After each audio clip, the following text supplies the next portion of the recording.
Hello mayam, I guess the mayam from the Kaimapon Seattle Zerakia, Adobe Potosina, Matunda, I have Sang Suka, Kani have the Adu Mayam, the Sudden Hadakava, Ahamba the Maya, Maya size, Tin Zayava, Aduna, Jakumanundane, Karagra Pomdi Pomdi, over the Nuntam Zoraga, and Maya Chipana,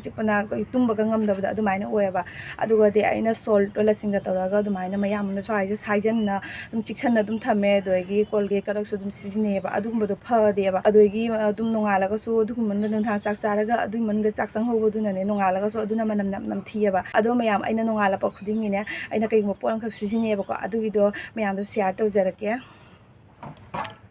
asiga le mayam aina sisine do nature show gi aloe vera mouthwash ne ba ko asi sisine ba da gi di hoiti ai maya da tin ja ba da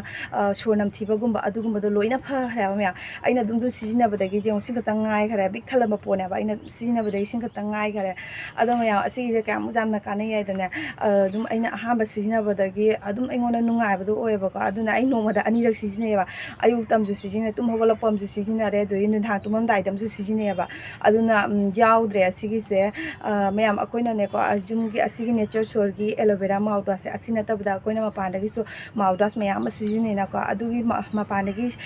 leirak pa mouthwash sing di chemical mayam yaw na ko na to side bi o helaka nai aduna kai haini akoina di khangda ba du mouthwash na du sijina rani adugi ko na da tamna duna side bi mayam o helak duna ko gi jakhong da na ba maya da na ba oi gi basti phata ba na ba mayam o helidana aduna mayam jari he gi di maya mouthwash sijina ba afaba mouthwash sijina si adu afaba mouthwash haraga di kari karamba mouthwash oiduna habres de le nature show gi aloe vera mouthwash asigi hena afaba mouthwash amata leite asi 100% natural ni loina na asi 0% chemical yawna asi se akoina sijina ba matunda akogi maya da side effect amata o haloi aloe vera de antibacterial antifungals amadi antiseptic properties miyam yawna asi sijina ba matunda akoi hasanda yakong na ba sonam thiba gumba adugumba amata o halaroi ado miyam asi se ai hujipudi nundhin na ko ado ko so ai miyam da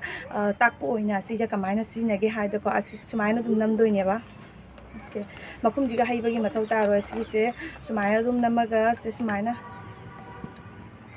se mya takalai jong se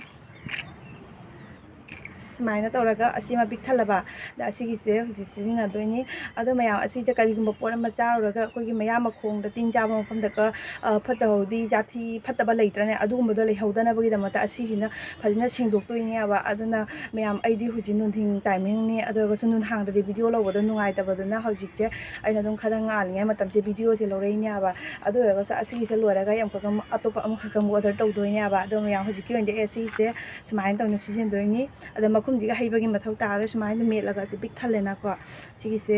sumain maya da hapa sina doina ba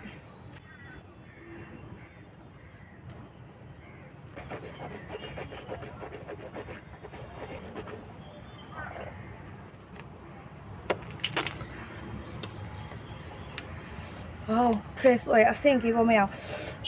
ting ting law na ko ting law na khunu ngai ma ado mayam asi sa akhoi angang center pista